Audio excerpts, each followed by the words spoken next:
So while we're getting close to start time, I'll just tell you how we're going to work this. We've got a nice video from the SWEN 18 conference. Evening, Jim. With from Neil Williams. And I will just put up a slide here which tells you a little bit about our Neil. You can read that. We will then go into the video presentation, and then there are some slides afterwards. Oh, Caroline. Hello, Mark. Hello, Caroline. I will go through the slides because there's not many of them quite quickly. Don't worry about what you can see, what you can't see, because the presentation and the slides will go back online in about a week. So if you do really want to see them, you can.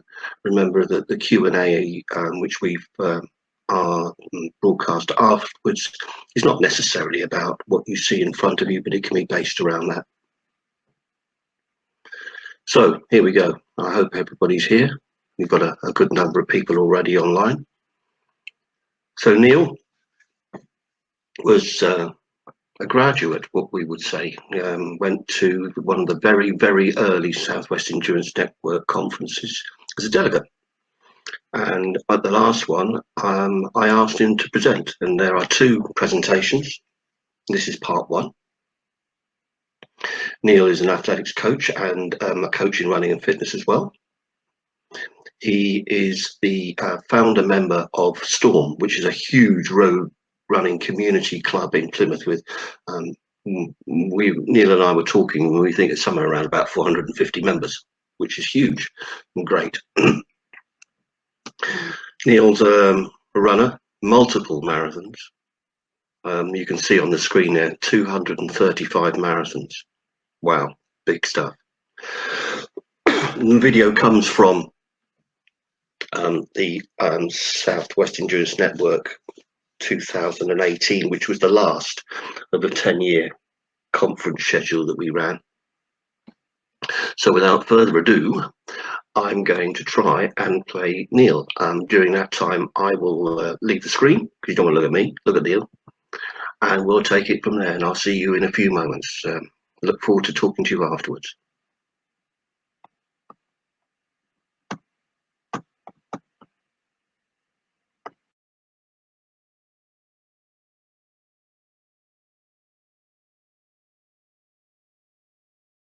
Technology can be, a really good thing. One of the main things as coaches we want to develop is the coach's eye, and that can take many, many years of coaching practice. Did I see this? Didn't I see this? And again, we can make mistakes when we do that. Having said that, this is maybe, for me, where technology can help us, specifically the video technology. So we see something and we're not quite sure. And we may not see that again, or, it may repeat once or twice. With the video technology, we can look at that freeze frame and really identify issues that might be there. I was at a conference, well, more of a presentation a few weeks ago, and it kind of seals that idea.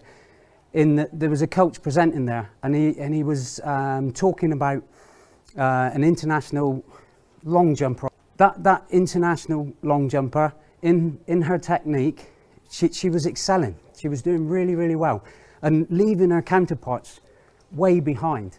All her counterparts were thinking, well, what's happening? What's so different about this athlete that she's so much better than us? And all they could put it down to was a little flick of the foot as she took off. Everybody then goes, oh, that must be it. So they start to copy that technique. And it was really poignant because the athlete's coach, months, maybe years later, was asked the specific question in an interview. And with a wry smile, we kind of said, yeah, but actually that flick out of the foot was a flaw in her technique that we were actually trying to coach out of her. It also teaches us that, as coaches, we can't be experts. So, we need to look at the people that are around us to give us the expert advice. But it is always really good to have, a base knowledge of maybe biomechanics and functional movement. Because literally, our athletes are unique and their functional movements are unique to them. One thing I would say is, first and foremost, we need good movement. Okay, so the movement needs to be good. I went onto Google. Kind of the first thing I looked for was functional movement. And I came up with a couple of statements.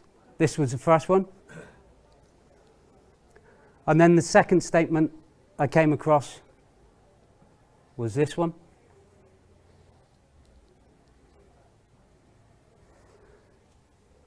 So it kind of hammers home to us that actually functional movement is something that we do all the time, whether it be in our sport, whether it be in our day-to-day lives. And I kind of guess both statements are true.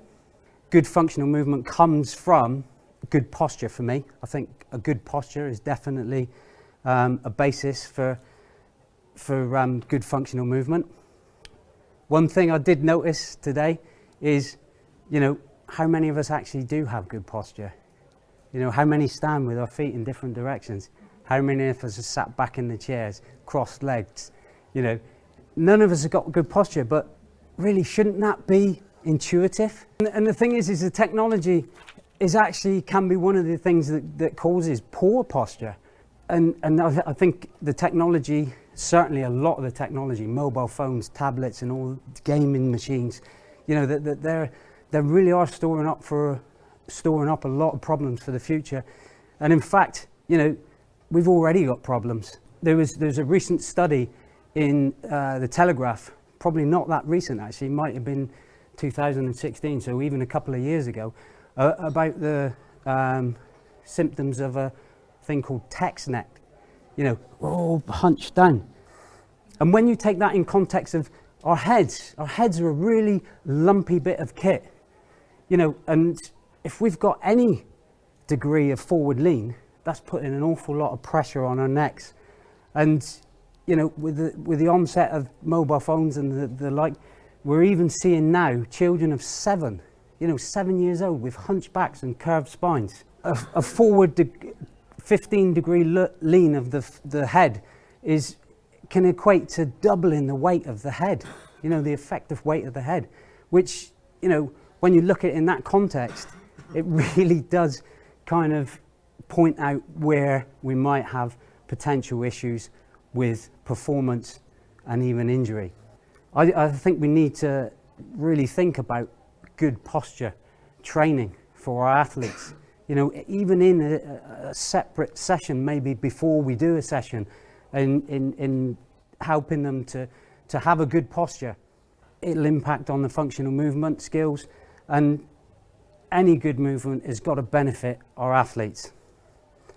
So, it's not all doom and gloom, because, there are different things out there that can help with our posture. And there is a lot of tech there that can help. There's literally hundreds of apps out there that we can add to our mobile phones, our tablets, that look at posture and how we can have a better posture. These apps will give us good indications of poor posture and how we can, realign ourselves into good posture, which will only help functional movement.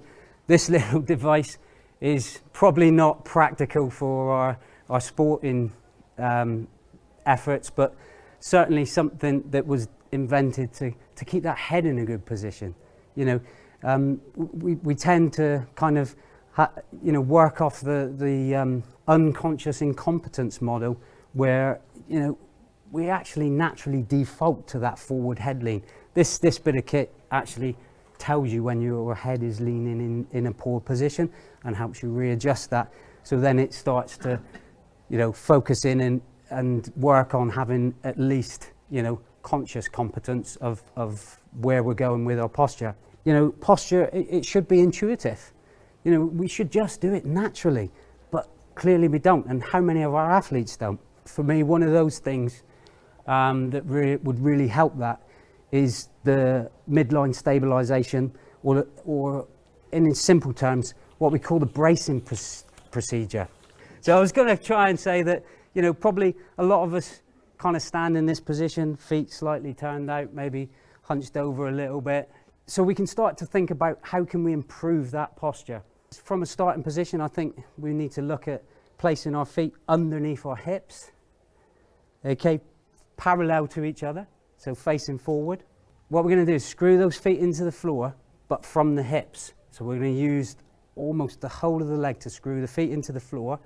And so that's turning the left foot in an anti-clockwise direction. I don't want you to actually turn the feet, so we're just exerting that force from the hips, and then at the same time as kind of turning the feet out, we're going to squeeze those glutes. We squeeze the glutes, that aligns our position, in our pelvis into a neutral position. And the thing is, the glutes are engineered to support the pelvis and the spine. So we don't need to have a full tension on that, but we can set the position and then kind of relax it off, but keep those glutes engaged, keep the turning out of the feet. And then the next thing we're going to do is we're going to kind of brace all that together.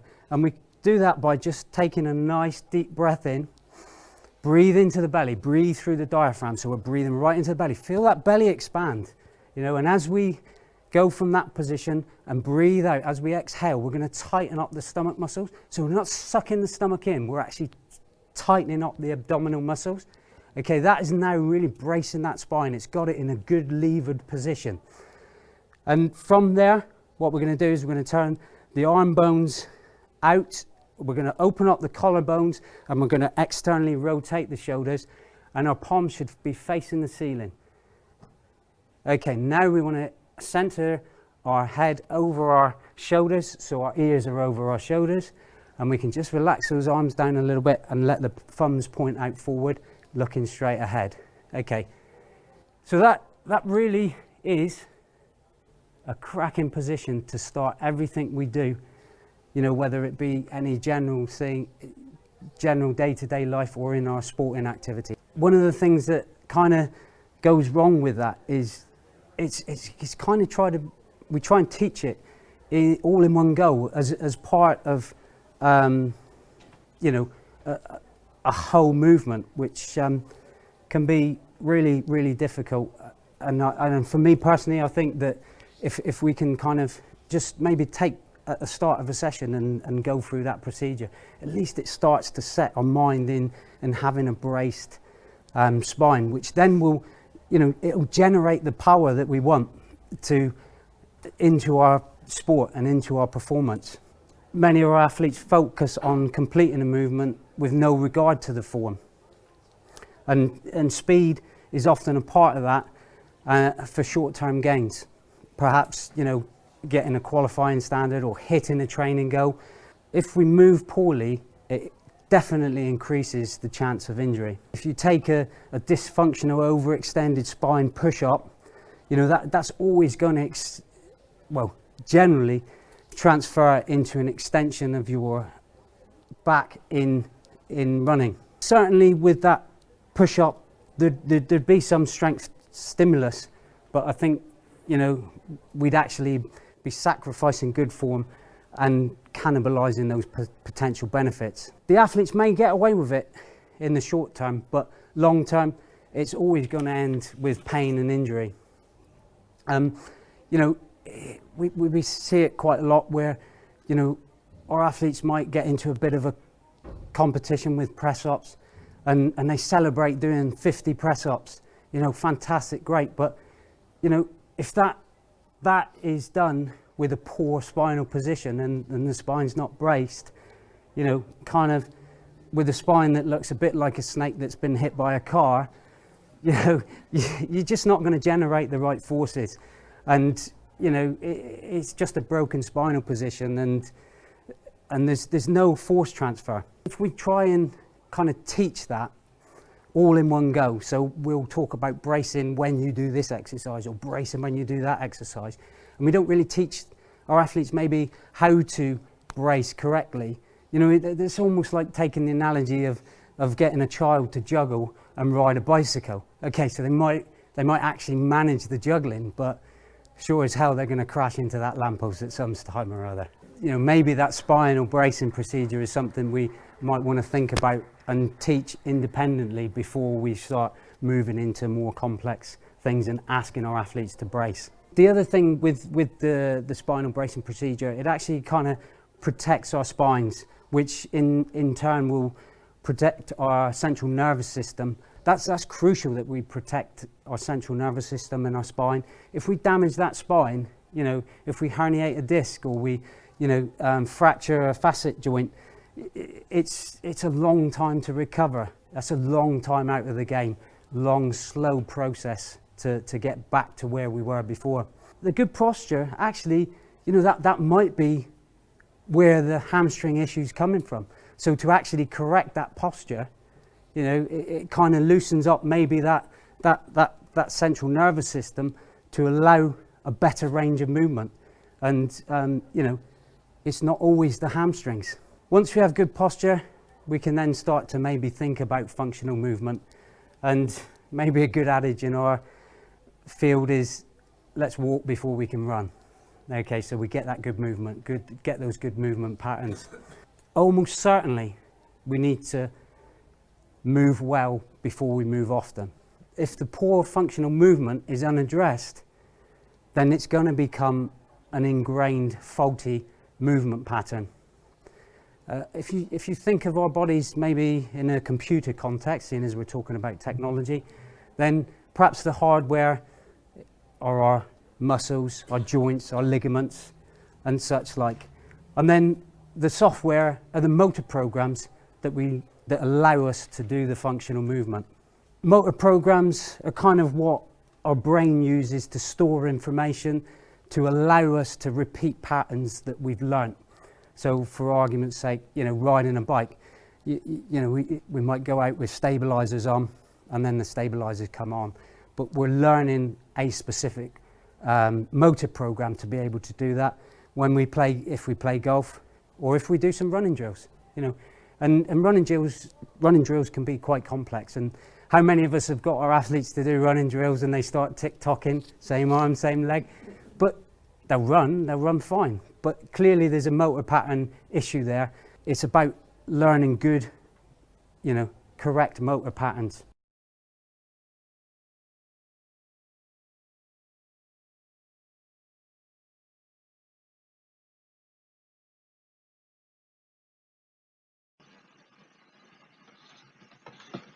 Thank you, Neil. That was really good. Enjoyed that. I hope you enjoyed it as well. So as I said to you before, we're going to go through some slides. Not very many, and I'm not going to dwell a lot of time on them. If you want to discuss them in more detail, I'd be happy to do that with you once they're posted, and hopefully you'll see where we're going with these. So in your coaching and training, from what you've seen that Neil has done, how you can now understand how stability and control aren't optional. That's something you have to do. The center of mass, you saw Neil's diagram, over the base of support. And you need to understand the importance of posture, which I think we now do, which is good.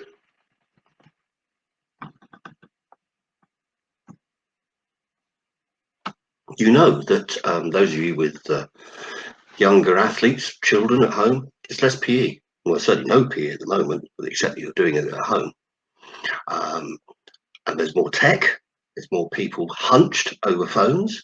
I hope that some of you managed to see the other videos we put up over the last few days with regards to nerve flossing and hamstring stretching, which also goes into certain things like this. We need to be aware of common body shapes that you can see, squat being the main body shape that is common to all athletics, but it's not unique to athletics. It's what you do when you sit down. It's what you do when you stand up. You squat. And your body will naturally compensate for a disability, tightness, injury, in my case, age. And when you're looking at your athletes with poor posture, watch out for the leakage, because you'll see leakage that is moving.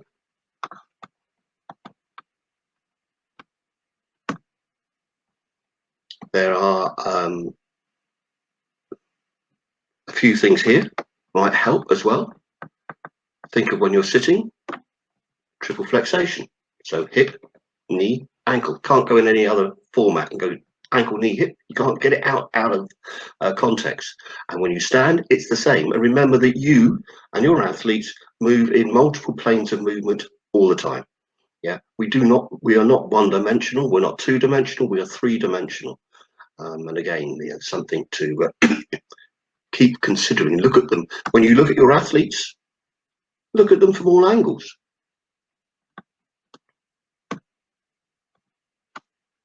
Progressions.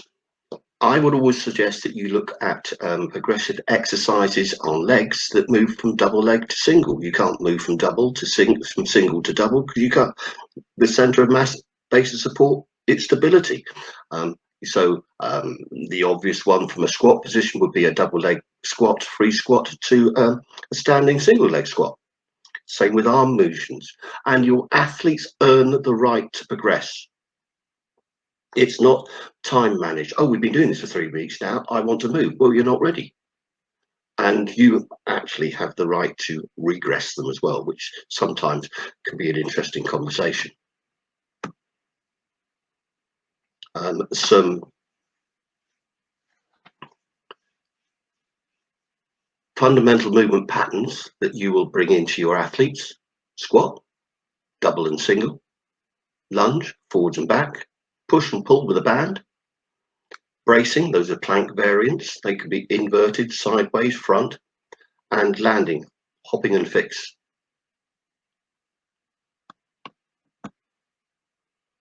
I know we're going through this at 90 miles an hour, but I'll show you where you can find a lot of this in a minute. Okay, so there's some fundamental movement patterns.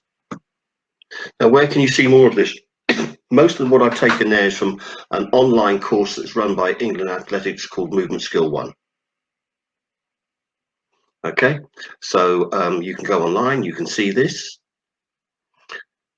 There's, if you're getting athletes that are tight and you want them to help them a little bit, there's self-myofascial release. There's some work done through there. If you really need to ask some serious questions or want to get involved in a good platform for endurance, the Southwest Endurance Network is out there, and naturally you can gain your a lot of videos and a lot of interest out of the Athletics Hub.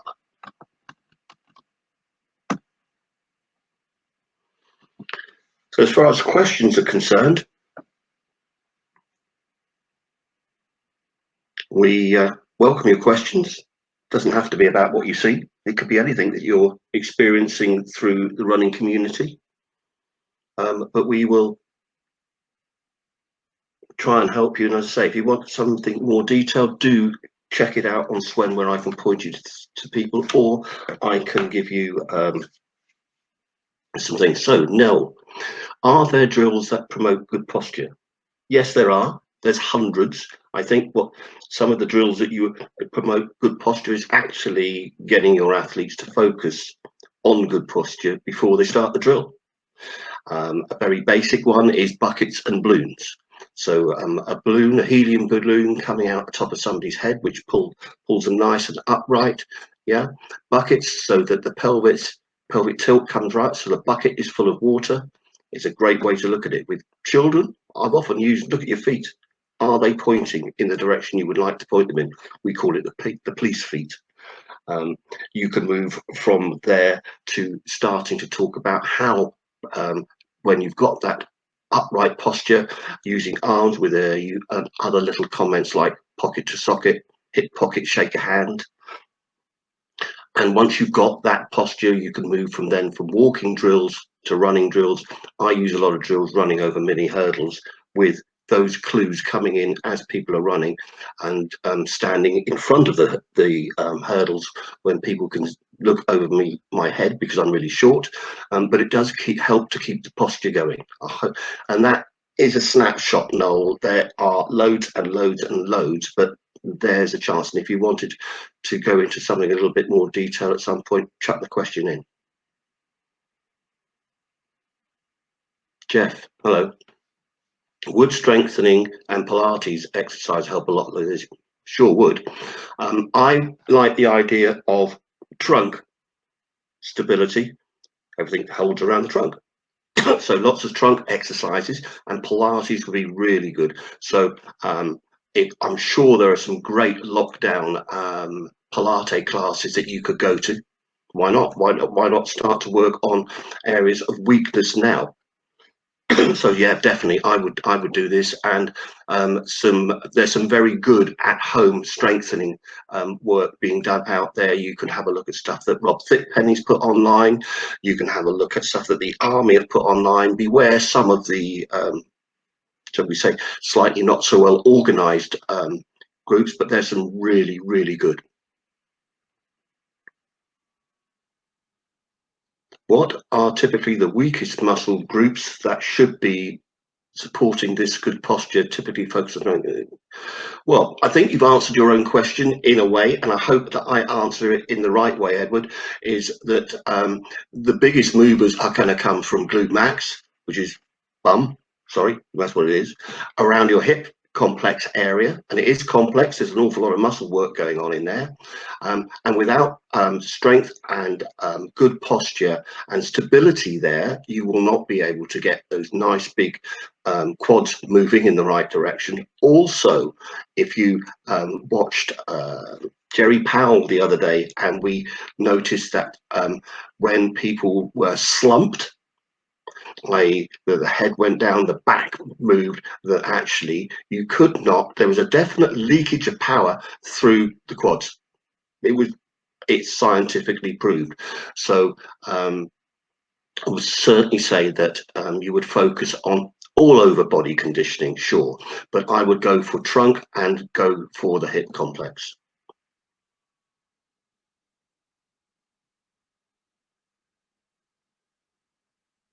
How can you balance bracing with avoiding tension? I hope I've got the question right, Noel. Bracing, I think of as planks, and again with postural stability. I think that we would be talking about overall body conditioning from the top of your legs to the top of your torso. Then you will, as you get stronger and moving it in multiple directions, you will find that the tension is not there because you can hold it. The tension is probably there because there are areas of weakness. So actually building those muscle groups up will help you balance and stop the tension. I'm not sure that I've answered that question in the best way that I could have, but I hope that sort of gets there. Do I have any advice for lower back pain, pelvis problems, and potentially how to strengthen the area? I would be very careful about lower back pain and be saying, why is your back hurting? You might be needing to see somebody, which is really difficult at the moment, but there are some very good online physiotherapists and I will give Mike Willsmore a plug at this stage, just as one, and Jerry Powell as well, who will work with you online and just to establish why you have got lower back pain, because there could be an injury. However, I would start to look at, if you've got problems around that area, I would look at a thing called the couch stretch. It's just a good place to start. The couch stretch, if you don't know, there, I'll try and show you. Oops. Here's some pictures of a couch stretch. Sorry, there. Okay. And I would then start to work on bugs, which are inverse, and planks and bridges that will start to help strengthen that total area. How often would you focus on posture exercises in any given training week? John, which training week, John? If you went to where my own little group in a very rural part of the country, I write a program for them, and we give it to them weekly. And one day is a postural strength exercise day. That's what we do. However, we drill, I hope they still drill, though they do, they keep sending in little videos. They drill before every session. And when you drill before every session, you keep going back to the focus. So you're saying to people, come on guys, heads up, buckets and balloons, nice and strong, be nice and tall. Move well before moving often, stroke quickly, is correct. Is it correct that people are more likely to run well when attempting to run quicker? Move well before moving often. I think, yes, if you have got good posture, good strength, good trunk control, and good ABC, there's a one for you, isn't it? Agility, balance, coordination, which you can run in, you will run quicker and you will run better. There will be less leakage, and you run more economically.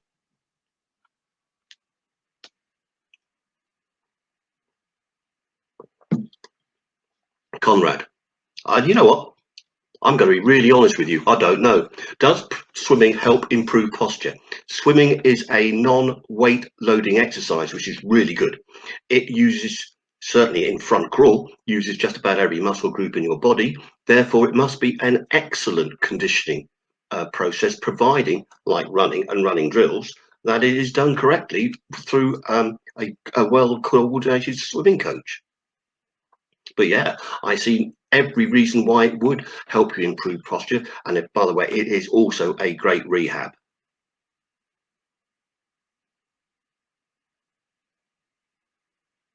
Matt, what is your view on high mileage for athletes who may suffer from poor posture? I think you might ask them that question. How many of them are injured or sore or ache because they are running with poor posture? I'll give you an example. He's probably not online. I coach a young gentleman who's in his mid-40s called Simon, and we reckon that Simon was going to go to London and run sub-3, which is really good. However, he came from a club, not mine, that didn't do very much in the way of postural control or drills, and we would say, how much leakage have you got, Simon? 26.2 miles. We need to sort out this postural stability, and it's made a huge difference. So what is your view? I think you need to get them to do some work. Jeremy, sorry. Going back to drills, I'm new to coaching. I am lost with drills that are available. Where can I find a good start list? Whoa, where can you find a good start list? I would go to I don't know what area or group you're talking to. That's a good one. Go on, Mark, sort it out. There's lots of work in there with lists of work. If you're working with young people, it's a bit ancient, but that one is a good one as well. So if you're looking at that, if you would like purely a list of drills, i.e. drills that you could do, I'd be very happy to write some down for you and give you some progressions, but you'd need to email me because we'd be here half the evening.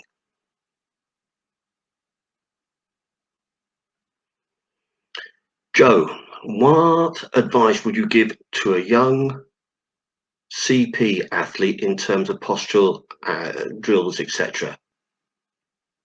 CP? Someone?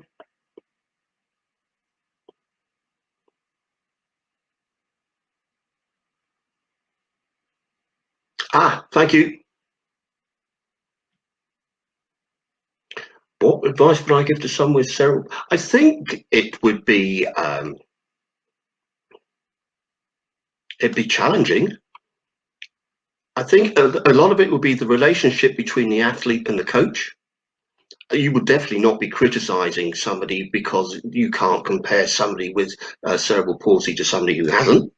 And in the same breath, you wouldn't be comparing athletes across age groups because they all move and react differently.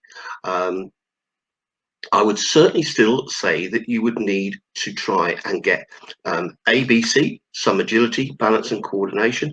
And I think you might have to do this over repetitive. I haven't got experience of cerebral palsy, but I do have a lot of experience with a guy who is very dyslexic.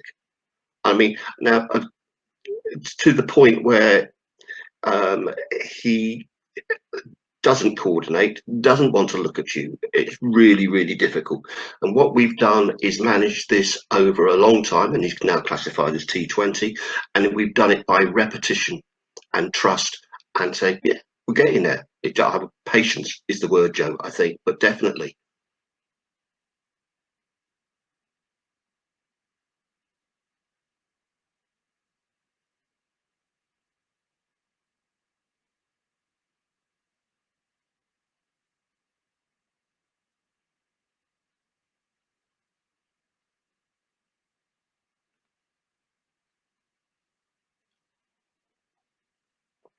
Thanks, Caroline.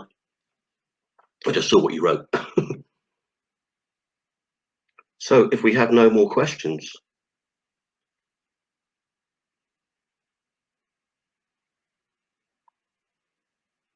yeah, it's. I'm sure that Darren will stick that up for you, but it's mbrace@englandathletics.org. Ever so easy. There you go. Darren's just popped it up there. That's my email address.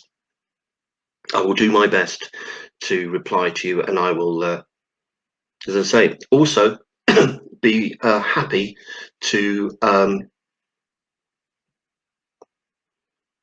go onto Swen and post, which is a Facebook group. You don't have to be my friend or anybody else's friend on there, but it's closed. But if you post that question, you will get some very good answers. I know you will.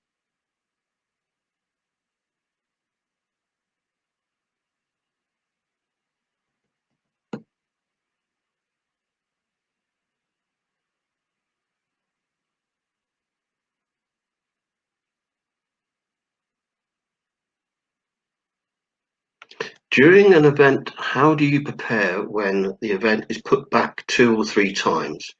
I warmed up because of the delay warm down. Thanks, Christopher. I've seen it happen. You also get the bit where the athlete has made a mistake. But how during an event, how do you prepare when the event has been put back 2 or 3 times, i.e. warmed up, then there's a delay, you warm down? Psychologically, I think prior to the event, you really ought to go through what might happen. And that could be one of the scenarios that you would go through. So you would I would be say, I don't know how many fans of the Hitchhiker's Guide to the Galaxy are out there, but don't panic. Go back, remembering that you have warmed up, you've cooled down a bit, but you don't have to start from ground zero each time. So mentally, you're going to be preparing yourself and say, I haven't lost any energy. I've got time. Be prepared and be very time managed and say, yeah, okay, I'm ready. As I say, don't let those delays freak you or the athlete out. Just say, that's what happens.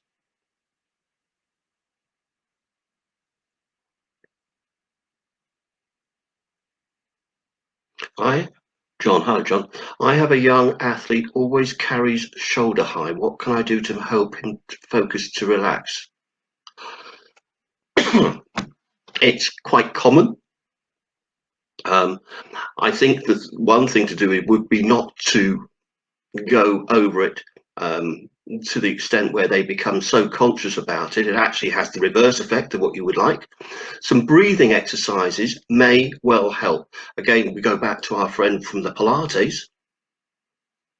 Some good Pilates breathing exercises should help. You saw what Neil put up with regards to diaphragm in there, where I think that might help you to relax and start to help the shoulders come down, providing it is just attention that is getting the shoulders high.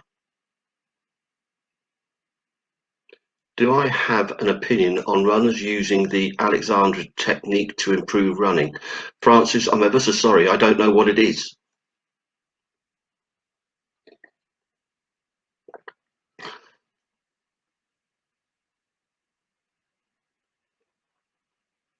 The question is whether functional movement skills can structure the athlete's process at an early age.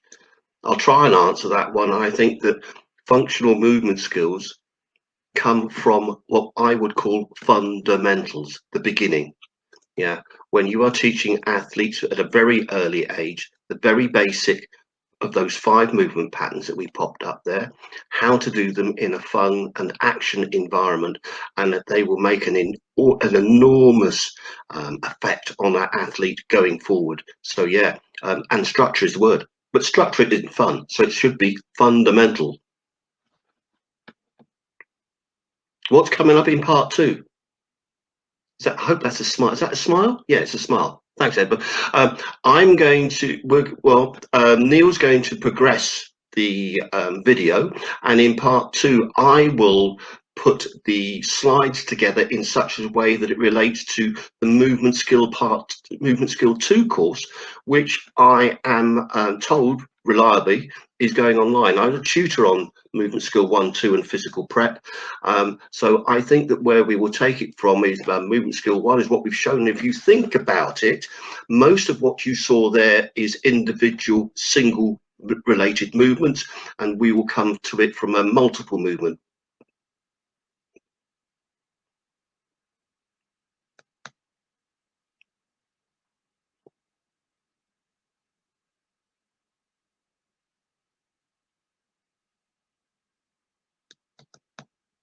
If we have no more questions, then I would like to thank Darren in the background for being a great help, as ever. Big virtual round of applause for Darren. And I look forward to seeing you on other webinars soon. Movement skill 2 for a start. And there's one I would like to say, we want to hear about other webinars that you would like. So you can stick them in the box, you can stick them in an email, you can write to Darren or to me, but that's it. Yeah, let us know what you would like. Can't do it if you don't tell us.